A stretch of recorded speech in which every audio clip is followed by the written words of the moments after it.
grand plaisir vraiment d'avoir ici une actrice qu'on avait aimée, n'est-ce pas, avec Il est facile de vivre. Les films de David Trueba avaient remporté ici tous les prix du public, les prix jury.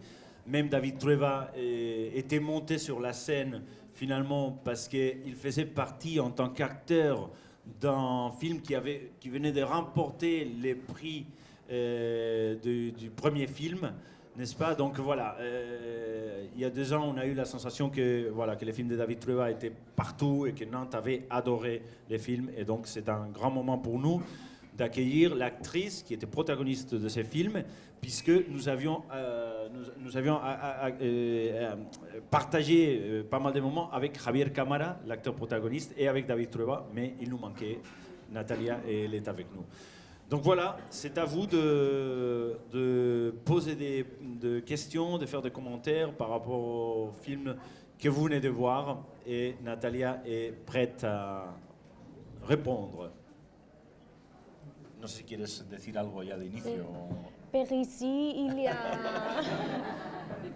4.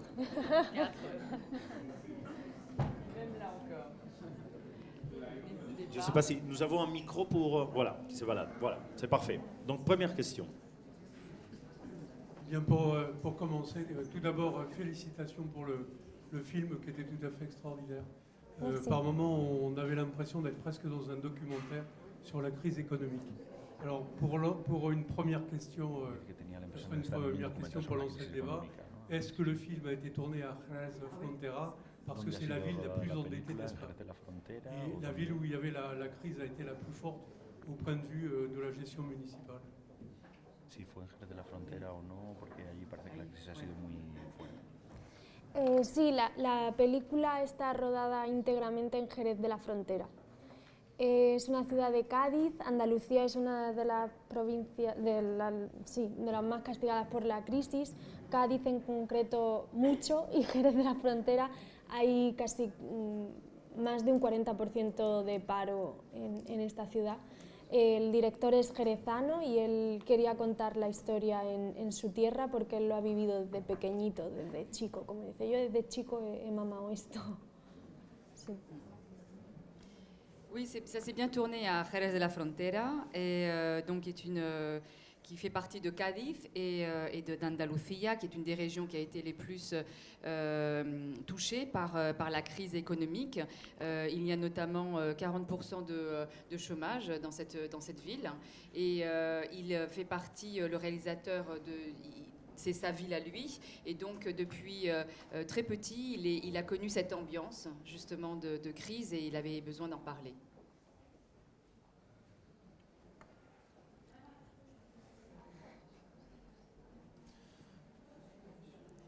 N'hésitez pas. Hein.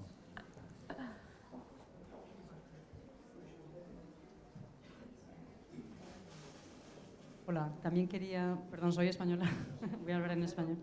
Quería felicitarte porque me ha encantado la película, me he emocionado, y quería preguntar si el hecho de que seas de allí y que se haya filmado allí fue un factor clave para que eligieras esta película, o era más el tema de techo y comida que te atraía a hacer.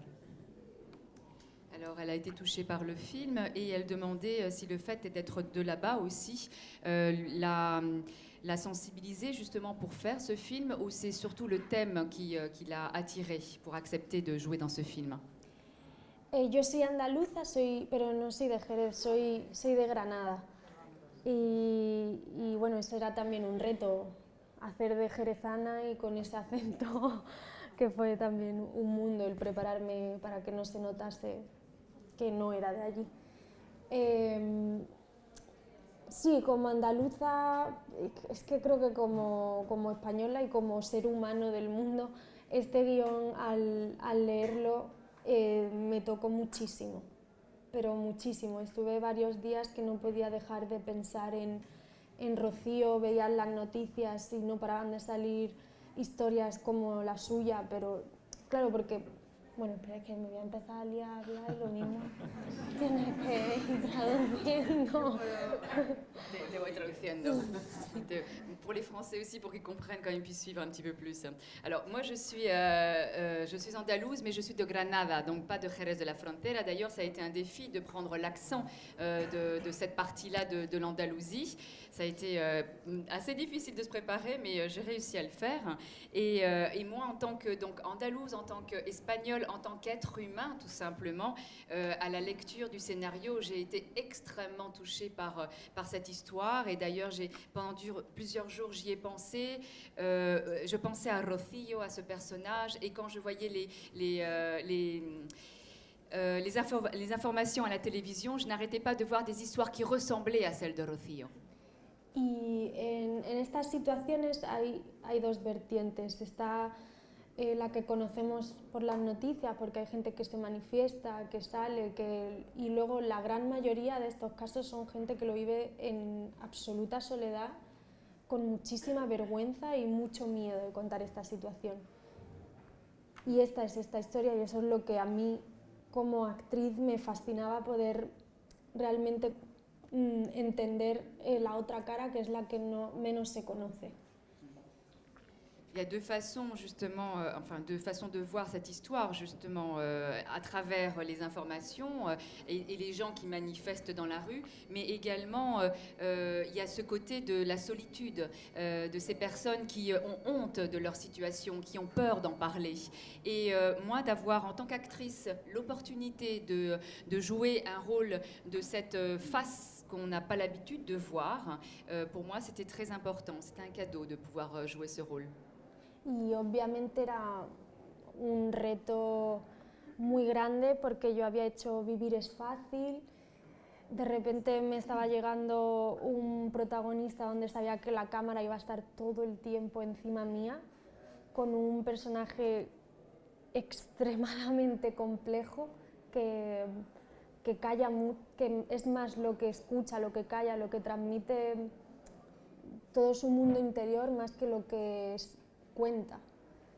Era un reto muy grande al que tuve mucho miedo, la verdad, pero creo que es normal que tuviera miedo, porque era algo nuevo y era una responsabilidad muy grande lo que estaba diciendo que sí, pero tuve miedo, sí. C'était un grand défi de faire ce film, après donc celui dont on a parlé, que j'avais fait avec David Trueba. Là, du coup, j'étais la protagoniste, j'avais la caméra sur moi tout le temps, et en plus avec un personnage très complexe qui est plus dans l'écoute et dans son monde intérieur, qui ne parle pas vraiment. Et donc de montrer toute cette intériorité, pour moi, c'était compliqué. C'était un grand défi. J'avais peur, sincèrement, de ce rôle. Mais je pense que c'était normal d'avoir peur. Et surtout, c'était quelque chose de nouveau pour moi et une grande responsabilité.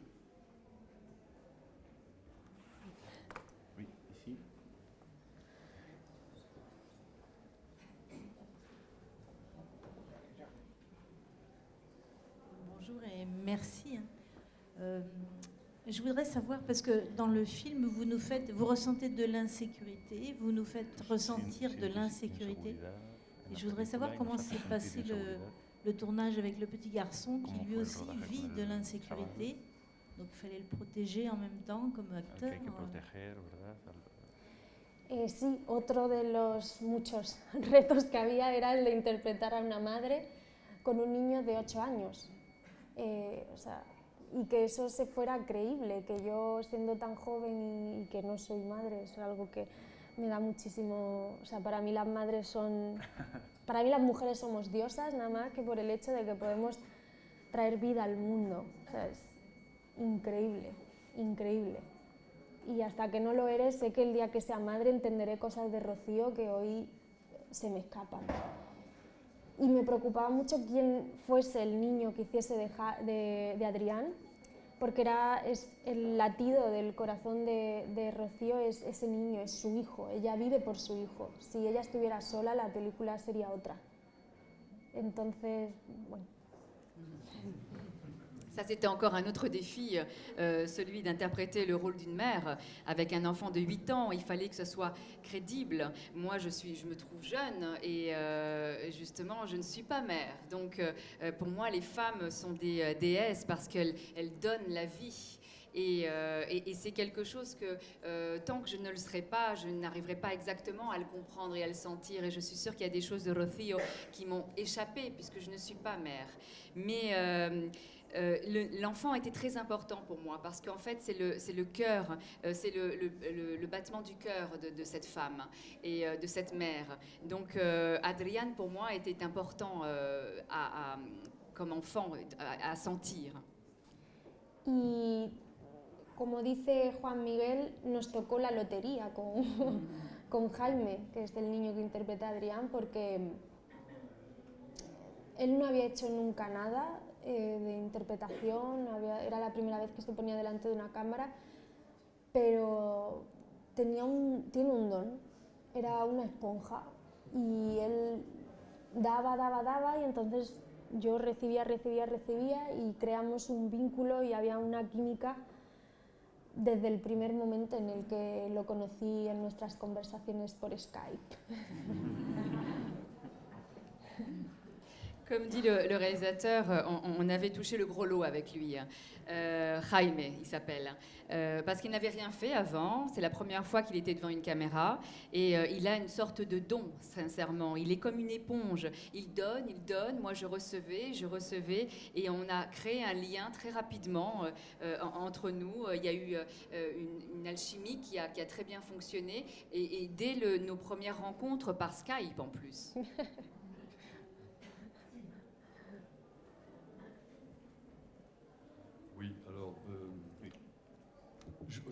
Vous êtes c'est fabuleux d'avoir cette angoisse, parce que je suis dans le milieu associatif à Nantes, et j'ai vécu cette période aussi.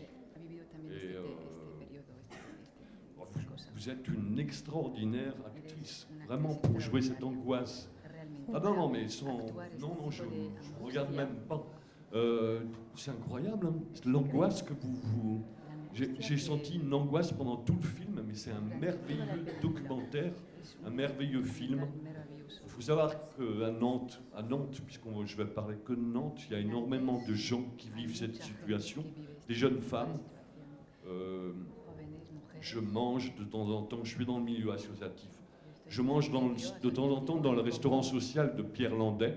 Il y a des jeunes femmes qui vivent dehors, des jeunes femmes, 23 ans, jeunes femmes très jeunes, très angoissées, très agressives, qui sont très à la limite d'être méchants, mais je comprends, méchante, hein, c'est normal. On se sent rejeté. Donc on a tendance à rejeter les autres de façon à pas être deviné comme on voit dans le film, quoi, de jouer comme si de rien ne se passait, quoi. Ça, c'est vraiment extraordinaire votre rôle. Hein. Vous devez être vraiment, c'est la première fois que je vous vois jouer. Vous êtes vraiment une très belle actrice. Voilà.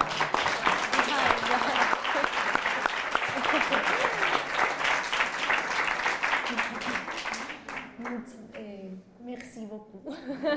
muchas gracias. No sé qué. Je ne sais pas quoi dire.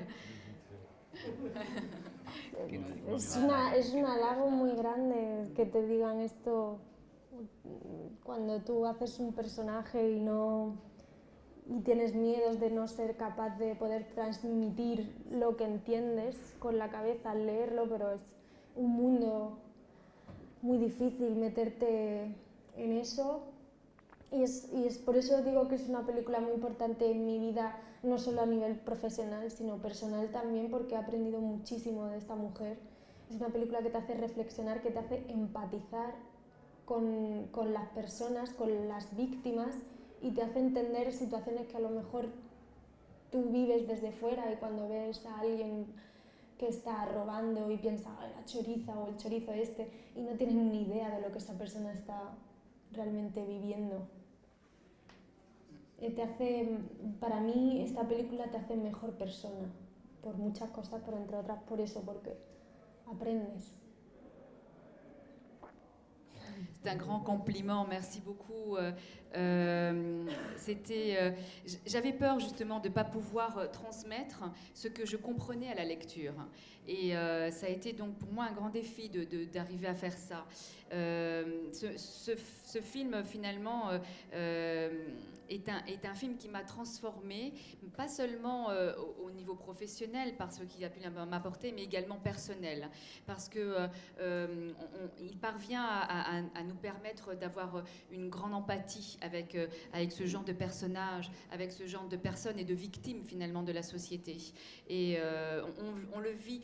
Quand on le voit depuis l'extérieur, on voit quelqu'un qui vole et qu'on dit espèce de voyou, mais on n'a pas idée de ce que cette personne est en train de vivre vraiment. On ne se met pas à sa place. Et pour ça, le film, je pense qu'il nous rend meilleurs parce qu'il nous fait comprendre ce que vivent ces gens-là.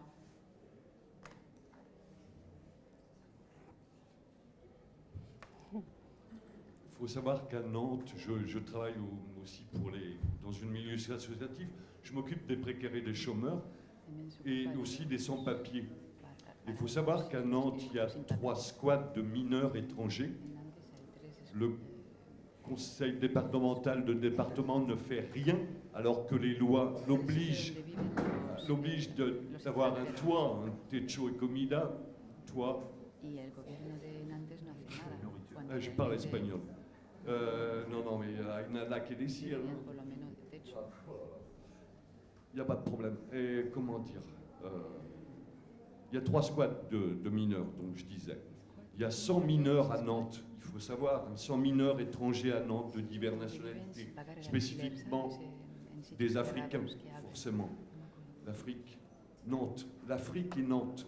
L'Afrique et Nantes. La traite négrière à Nantes. Il y a 2 squats de majeurs. Il faut savoir qu'un squat, on a fait une manif hier, dans le Ouest-France d'aujourd'hui, la préfecture, la mairie et la cathédrale. On occupe le squat de Doulon, l'évêché de Doulon, le presbytère de Doulon. C'est une propriété de la mairie de Nantes et louée par l'évêché de Nantes. Et là, on va être... il y a 80 demandeurs d'asile, des réfugiés africains en général, qui vont être expulsés fin mars, début avril. Alors je vous demande sincèrement, comme les Espagnols, comme les Grecs, comme les... Je crois que toute l'Europe est dans le même état. Il faut savoir qu'à Nantes, dans tous les quartiers de Nantes, il y a 40 à 60% de chômage chez les jeunes. La précarité de l'emploi, c'est tremende. 2-3 heures de travail, c'est général, même pour les hommes aujourd'hui. C'est les femmes qui l'ont inauguré dans les années 60. La précarité, le travail partiel, le travail à mi-temps. Maintenant, c'est général. Bon, je vais m'arrêter là. Voilà. Merci. Merci de ces infos. Moi, je regardais un peu la programmation du festival de cette édition et l'autre jour, lorsqu'on présentait les documentaires, on disait que, sans volonté peut-être de la part des organisateurs, la compétition documentaire parlait, c'était une sélection de documentaires, on disait contre le mur. N'est-ce pas? Contre le mur dans le monde, etc. Contre le mur du silence et de l'histoire cachée en Espagne. Contre le mur entre générations, en général contre le mur. Et en regardant la compétition Opera Prima, premier film, dont Techo y Comida fait partie, je me rends compte que les jeunes réalisateurs espagnols, il y en a 4 films parmi 5 qui parlent de la crise économique. Techo y Comida, bien évidemment. El Desconocido aussi, de différentes manières, mais El Desconocido aussi. Picadero, sans doute. Et la dernière, A Cambio de Nada aussi, on aura demain Daniel Guzmán pour nous le confirmer, n'est-ce pas? Sauf Un Otoño sin Berlín qui parle d'une histoire de couple, etc., qui qui serait un peu différent, mais quand même c'est un sujet qui nous fait réfléchir, n'est-ce pas? Les jeunes réalisateurs ont trouvé la crise comme sujet à développer, n'est-ce pas? Et je pense que Techo y Comida, c'est peut-être l'un des meilleurs exemples. Por supuesto. No sé si eso Sí, sí, no, claro. Aparte impresiona, esto viene pasando desde hace mucho tiempo y que haya pasado tanto tiempo para ser capaces de contarlo y de hablarlo y de exponerlo también a mí me impresiona, cuando además nuestro cine siempre ha sido un cine muy social, muy con lo que nos ha tocado vivir, bueno, el cine es así, pero ha tenido que pasar mucho tiempo para que la gente empiece a atreverse a contar algo que la que ha caído, la que está cayendo. Y sí, creo que son películas necesarias porque vivimos en unos momentos en los que las sociedades estamos anestesiadas y son películas que te hacen sentir, y creo que es muy importante sentir y empatizar para construire un mundo mejor. Ça fait beaucoup de temps que ça se passe comme ça en Espagne. Et moi, je suis même étonnée qu'on ait tardé autant de temps à en parler, à l'exposer dans des films. Et alors qu'on a toujours fait un cinéma social quand même en Espagne, en tout cas qui parlait de ce qu'on vivait. Et c'est seulement maintenant que des réalisateurs osent parler de ce qu'on est en train de subir là-bas depuis très longtemps. Et je pense que ces films sont nécessaires vraiment, parce que on a l'impression que la société est anesthésiée pratiquement par ces choses-là, et il faut pouvoir en parler, et surtout à travers les films le sentir et avoir cette empathie qui fait qu'on le sente vraiment de l'intérieur. Et essayer de faire un monde, et pour essayer de construire un monde meilleur. Oui, dans le film La jeune femme que vous êtes, on la voit prier. Donc je voulais savoir si c'est un cas isolé ou si éventuellement la jeunesse se tourne vers... se gira hacia la religión. Bueno, en Andalucía la religión es algo, están los pasos de Semana Santa, no sé, es algo que se vive mucho, pero va más allá. Esta mujer es una mujer que no tiene nada, solo le queda la esperanza, y la fe siempre es algo que te da esperanza, es como, ¿qué puede hacer? Si nadie le ayuda, pues ella reza, está pidiendo de alguna manera ayuda a algo, porque lo real, la realidad, le está continuamente tapiando el futuro y el presente. Entonces, sí, es también que al final las personas cuando están solas, pues se agarran a la fe y a suplicar a alguien por creer en algo, por creer que puede salir de ahí.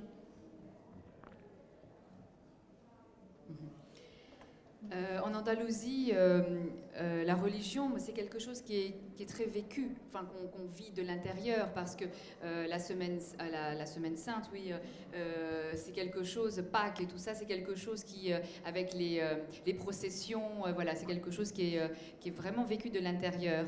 Et cette femme finalement qui n'a rien, ne peut avoir que de l'espoir. C'est la seule chose qui lui reste. Et la foi, c'est ce que ça permet d'avoir, c'est de l'espoir. Puisque personne ne l'aide, eh bien, oui, elle se tourne vers quelque chose qui éventuellement pourrait l'aider par la prière, parce que c'est la seule solution qu'elle trouve, puisque tout le monde dans cette société, dans cette réalité,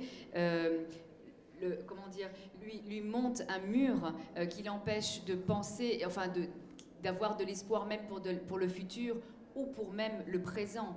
Donc voilà, elle s'accroche à cette foi, elle supplie, et pour essayer de croire en quelque chose et pour essayer de sortir de cet état dans lequel elle vit.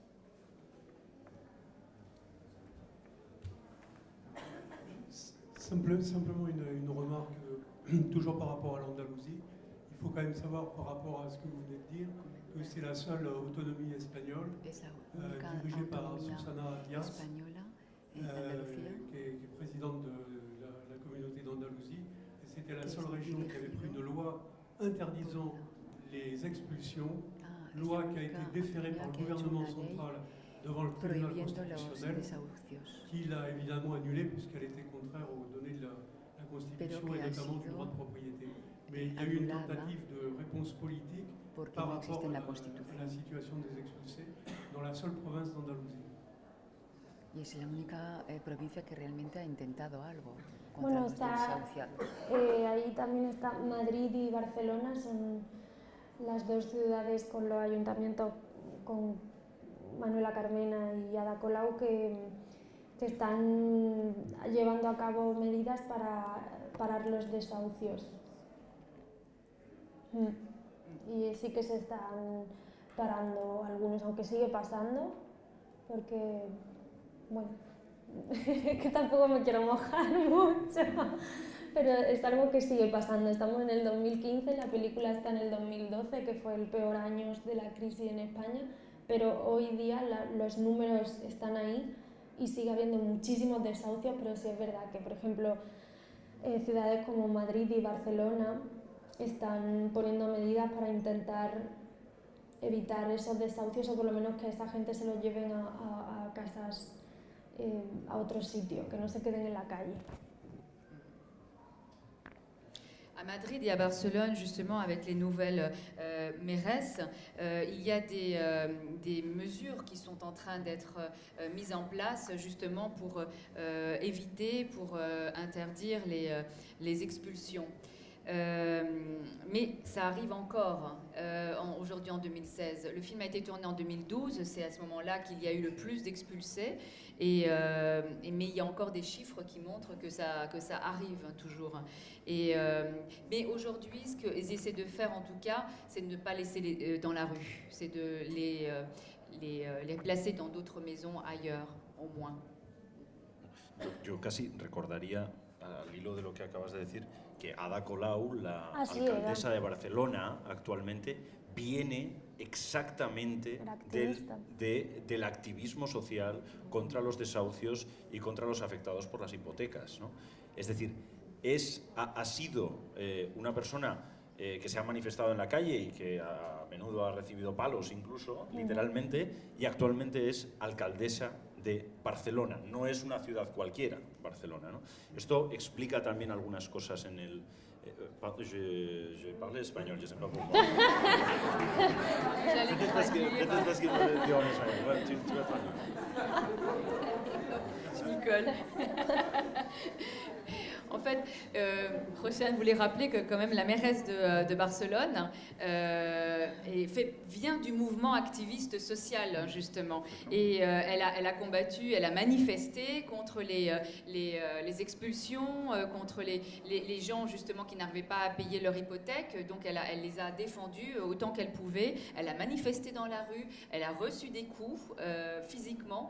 Donc voilà, et elle est aujourd'hui mairesse d'une des villes qui est les plus importantes d'Espagne. Donc bon, voilà, les choses éventuellement changent, on espère.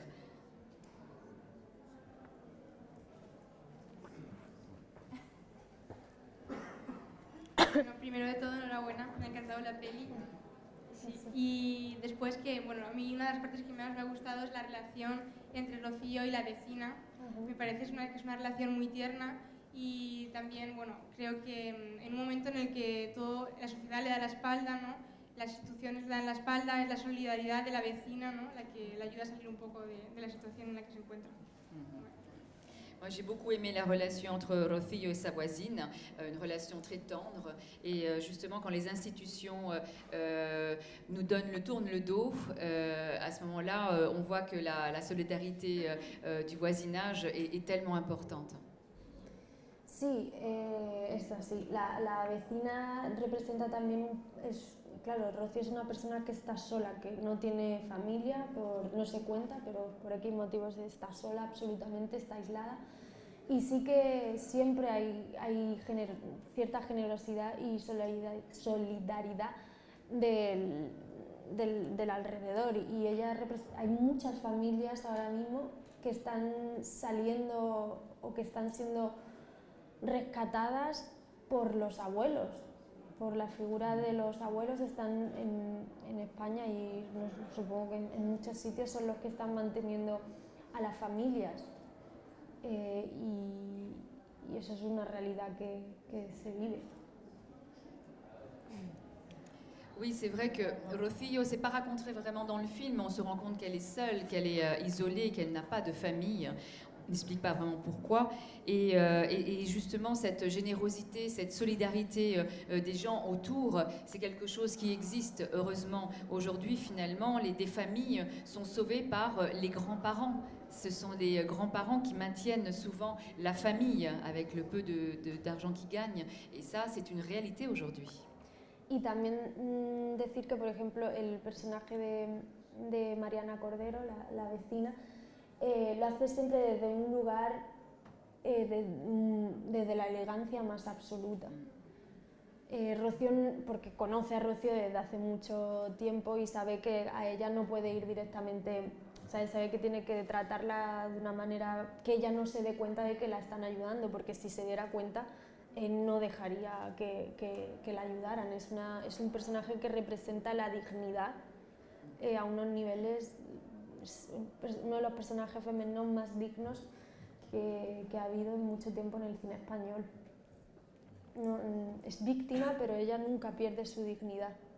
Y el personaje de Mariana la entiende y sabe que perfectamente tiene que ir de una manera mucho más sutil. Oui, Mariana Cordero, qui est l'actrice qui joue le rôle de cette voisine, justement aide avec énormément d'élégance et de subtilité, justement.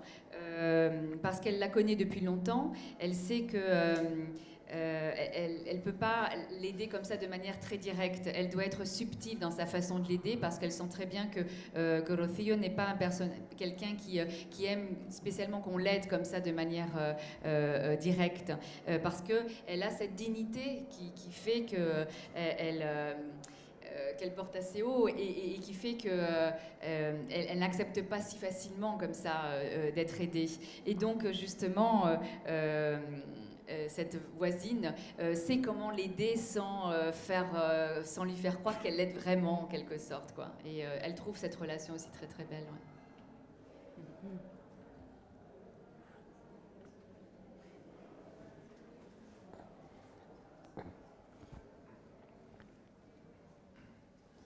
D'abord, félicitations pour votre interprétation, j'ai beaucoup aimé. On a parlé de la religion comme possible source d'espoir. Est-ce que le football, parce que l'Euro de football se déroule en parallèle de l'histoire, peut aussi être une source d'espoir ou une simple échappatoire à la crise pour les Espagnols? Puede ser también una fuente de esperanza, el Eurofútbol, que también hay durante la película. ¿Sabes? El tema del fútbol. Es el tema del fútbol. O solo una escapatoria, ¿sabes? A la crisis social. Bueno, ahí, si estuviera aquí Juan Miguel, podría explicar muchísimo más sobre todo el significado del fútbol dentro de... Pero es verdad que en el 2012 fue un año también muy importante en España porque la selección española, la roja, ganó todo y estaba pasando eso a la vez que estaba la gente destrozada porque porque estábamos pasando una crisis horrorosa. Y es también un poco una crítica a, ¿cómo se dice? Que el fútbol es el opio del pueblo. y sí, es así. Hay gente, tú puedes estar celebrando perfectamente que están ganando tu selección y luego en realidad tu país está haciendo que la gente no pueda vivir de una manera digna a la vez. El niño al final se quita incluso la camiseta de la selección de española, la guarda y sigue hacia adelante. si Juan Miguel, donc le réalisateur, était là, il pourrait vraiment vous expliquer la signification du thème du football dans le film. Mais en 2012, évidemment, c'était la sélection espagnole qui gagnait tout, les rouges, comme on les appelait. Donc c'est vrai qu'en même temps que les gens étaient complètement anéantis par la crise horrible qu'ils étaient en train de souffrir. Donc je pense que c'est aussi une critique vis-à-vis de cet adage en Espagne qui dit que le football est l'opium du peuple. Alors on est en train de fêter cela et en même temps ton propre pays est en train de faire en sorte que les personnes ne peuvent même pas vivre dignement. Donc à la fin justement l'enfant enlève sa chemise, son t-shirt donc de l'équipe espagnole et il l'arrange et il s'en va sans. Donc ça veut dire quelque chose, ça aussi.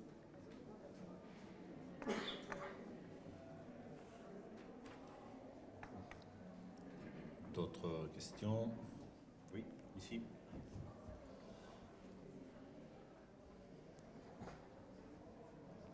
Bonsoir, c'est pas vraiment une question, c'est juste pour... Ah oui, c'est pas vraiment une question, c'est juste pour partager un ressenti, comme on dit. J'ai été, comme tout le monde, très impressionné par ce film et très impacté par la fin.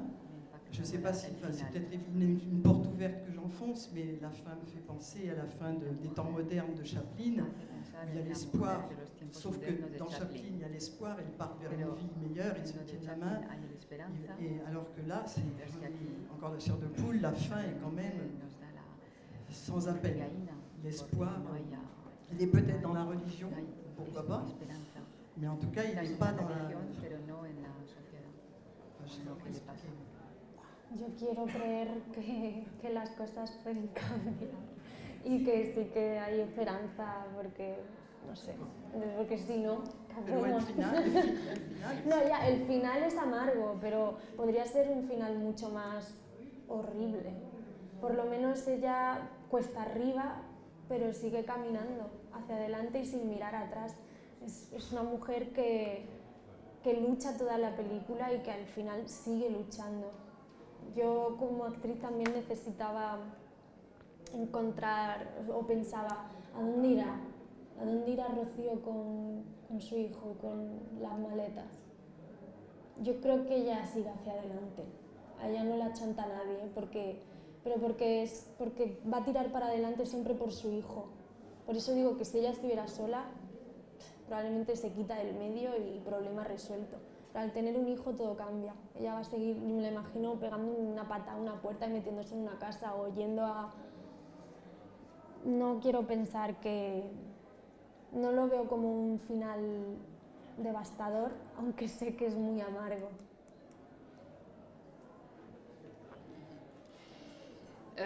Moi, j'espérais que ça va changer et qu'il y a quand même de l'espoir, parce que sinon, j'aurais du mal à défendre presque ce personnage aussi, parce que c'est vrai que le final est amer, mais il aurait pu être plus horrible aussi, finalement, parce qu'il faut quand même se rendre compte qu'elle continue de marcher avec ses valises, mais elle monte. C'est une côte qu'elle monte, qu'elle n'a pas peur de continuer à marcher, et sans regarder derrière elle.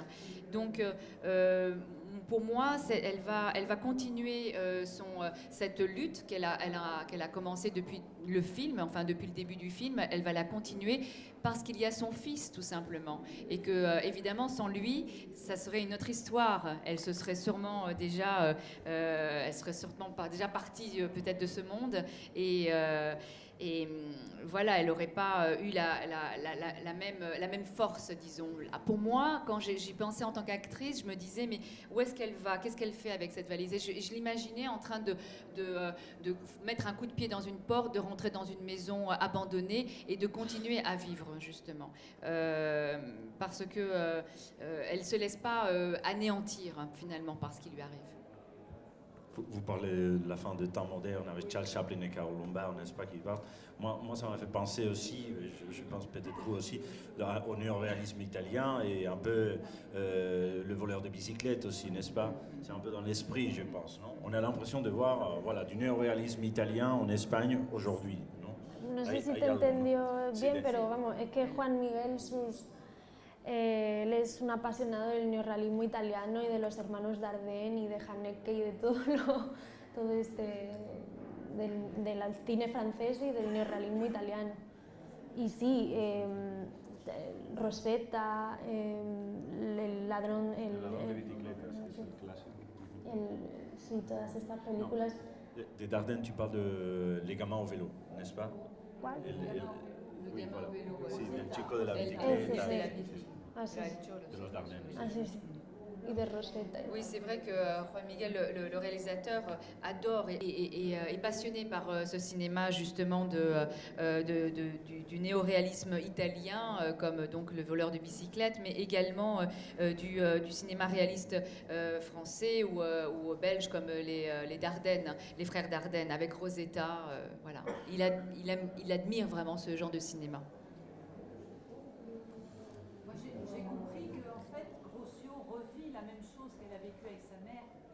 À un moment, elle dit que sa mère est morte, mais elle ne parle jamais de son père. Moi, je me suis imaginé qu'en fait, elle aussi, la madre,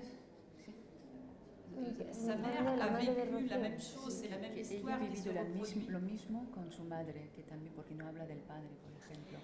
Sí, realmente en la película no se habla nada de la vida de Rocío, ni de dónde viene, ni de todo. Pero obviamente como actriz yo todo eso tuve que construirlo para poder hacerla presente y para la escena en la que él está con su hijo y le dice a mi madre también le daban unos prontos, que no vea, y reza. Y sí, ella de su padre no se habla, pero sí, ella es hija de una madre soltera también. Je vais peut-être traduire d'abord, si vous permettez. Le film, c'est vrai que dans le film, on ne parle pas de Rocío. Enfin, on ne parle pas, excusez-moi, du passé de Rocío. Mais moi, en tant qu'actrice, évidemment, il a fallu que je construise ce passé, parce qu'il y a des moments où j'en parle avec mon fils. Donc, je parle de ma relation avec ma mère. Donc, voilà, il a fallu que je construise ça. Mais c'est vrai qu'en effet, elle ne parle pas du père, parce qu'apparemment, il était absent. Et il y a eu un moment quand elle recherche son fils, au moment où il y a le football à la télé, dans le bar, on a une image d'un jeune homme qui parle à quelqu'un, et en fait, son regard se fixe sur ce jeune homme. Alors moi, je me suis imaginé que c'était peut-être le père. Eso, y ella se mira a un chico que está en la barra. Y entonces ella ha pensado que era su padre. Sí, yo también. ¿Ah, sí? ¡Qué gracioso! ¡Qué interesante! Intéressant, wow. Oui. Pues, Oui, mais c'est wow. vrai. No la, yo no... La caméra se fixe. Oh my God. Pues no. No, pero ahora cuando la vea lo. Sí, porque le regarde avec colère. Non, c'est un jeune avec une barbe. Un jeune avec une barbe. Ah, bon. Je pense exactement la même chose. Ouais, je pense que c'est la même chose. No sé. Voilà, on est deux au moins. On est pendant la finale de foot. Il est près du comptoir. Elle se plante devant lui. Elle le regarde avec colère quelques instants et elle part. Ouais. Et la caméra se fixe sur ce. Il y a un regard de colère. Pues no es nada intencionada ni nada, o sea, no. Merci pour ce film. Et une question plus légère, est-ce que vous pouvez nous parler un petit peu de la vie sur le tournage à Jerez, le travail sur l'accent, tout ça? J'ai pas bien compris, excusez-moi, de parler du tournage. La vie sur le tournage à Jerez, le travail sur l'accent. Oui, ¿cómo viviste el rodaje y también el trabajo sobre el acento? ¿Cómo lo hiciste? Si puedes hablar un poquito más de esto. Pues el rodaje ha sido uno de los rodajes más divertidos, aunque sea irónico, pero fue así. No sé si por el hecho de estar en Cádiz, Andalucía, la alegría, o también por la necesidad de que todo era tan duro, la historia tan dura, las secuencias todos los días eran devastadoras a nivel anímico, a nivel físico, y el equipo también lo sufría, entonces cada vez que cortábamos alguien contaba un chiste y todos nos reíamos, pero porque lo necesitábamos, y fue un rodaje como muy divertido. Ça a été un tournage très amusant, même si ça peut paraître paradoxal avec le film. Mais bon, je ne sais pas pourquoi, peut-être parce que c'était tourné à Cadiz, la joie un peu andalouse était contagieuse, mais je crois que c'était surtout une nécessité par rapport à ce qu'on tournait. C'était tellement dur, tellement... ça nous anéantissait de tourner à chaque fois des choses aussi dures que quand finalement on disait couper, il y avait toujours quelqu'un pour raconter une blague. Et finalement ça allégeait un petit peu tout ça. Y con el tema del acento, lo trabajé sola. Yo le decía a Juan, a mí esto me da mucho respeto, si a mí no me sale, yo no voy a hacer de jerezana, porque para hacerlo mal no lo hago. Y él me dijo, no te preocupes, que yo tampoco quiero, que si se nota no se va a hacer. Y lo estuve preparando porque en aquel le enviaba audios de voz en el móvil, leyéndole el texto pero con acento jerezano. Y tenía un amigo por aquel entonces que era el que me recogía para rodar una serie que estaba haciendo en España en aquel momento, y era de Cádiz y tenía justo el acento jerezano. Entonces en los trayectos en el coche íbamos pasando texto y él me decía, no, así y tal. Y luego ya en Jerez, obviamente, con todo el equipo, estando allí, yo, que no sé, pero tengo facilidad con los acentos, y me tiré a la piscina, y uno de los mayores piropos que me han dicho es que hay gente que se cree que de Jerez, que dice, ay, no sabíamos que teníamos una actriz jerezana, tal. Es un piropazo.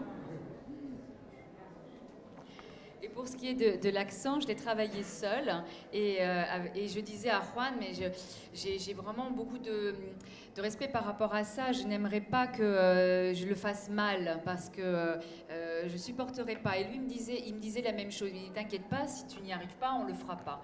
Et donc pour le préparer, ce que je faisais, c'est que je lui envoyais ma voix enregistrée dans le portable avec du texte, donc en essayant l'accent. Et il y avait une chose en fait qui m'a beaucoup aidée aussi, c'est que quelqu'un venait me chercher en voiture, un ami, pour m'amener à une série dans laquelle je travaillais à ce moment-là, en préparant donc le film, et une série télé. Et lui, il était justement de Cadiz, de cette région-là. Donc du coup, avec lui, durant le trajet, je répétais, et il me conseillait sur l'accent. Et une fois à Jerez, évidemment, avec toute l'équipe, avec le fait d'entendre aussi cet accent toute la journée, moi en plus je crois que j'ai finalement une facilité pour l'accent, pour prendre les accents, et bien du coup je me suis jetée à la piscine. Et un des compliments le plus incroyable qu'on m'ait fait, c'est justement, mais quelqu'un qui m'a dit, mais je ne savais pas qu'ici à Jerez on avait une actrice. Donc vraiment, on l'a cru de là-bas. On a une dernière peut-être.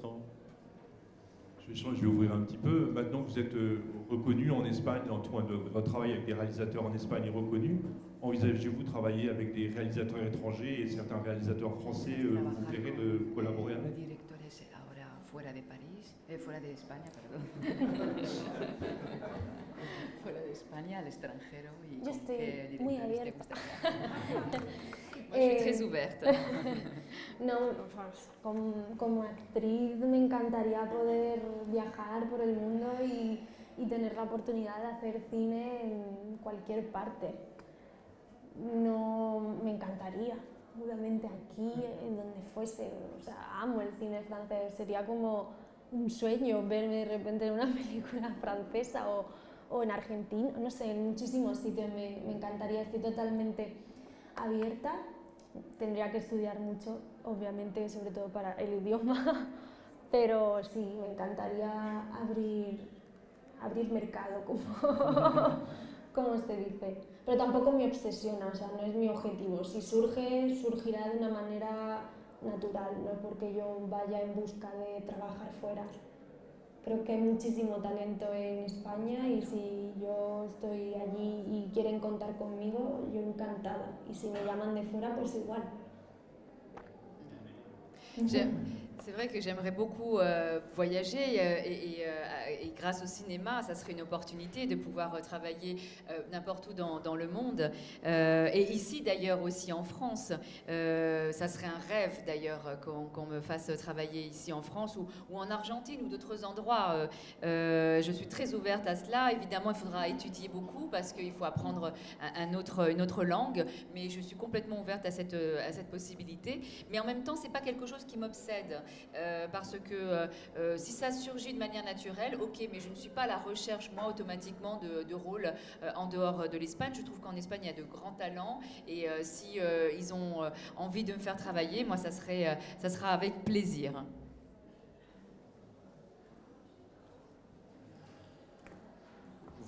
C'est bon. Vraiment une dernière, peut-être, non? Bon. Si? Une dernière, allez. Bonsoir. Étant donné que c'est le festival du cinéma espagnol, qu'est-ce que vous apportez de particulier en tant qu'actrice espagnole au personnage? Est-ce qu'une actrice d'une autre nationalité ¿Qué aportas como actriz española al personaje? J'ai pas excusez-moi, je suis désolée. Comme c'est le festival du cinéma espagnol, qu'est-ce que vous apportez au personnage de particulier en tant qu'actrice espagnole? Al personaje como actriz española. Bueno, el personaje es español. Eso diría yo también. Esa es la respuesta. No sé qué contestar. Es que como actriz australiana no podrías aportar nada. Si fuese haciendo un personaje francés te contesta, pero es que es español el personaje. No sé, le aporto todo porque es... No sé. Comme le personnage est espagnol, évidemment, moi je lui apporte tout ce que j'ai d'espagnol, mais voilà, si ça avait été un personnage français, là j'aurais pu vous répondre quelque chose, qu'est-ce que j'aurais pu y mettre dedans, quoi. Mais là, il est complètement espagnol. Voilà, donc merci beaucoup à vous et merci beaucoup à Natalia de Molina.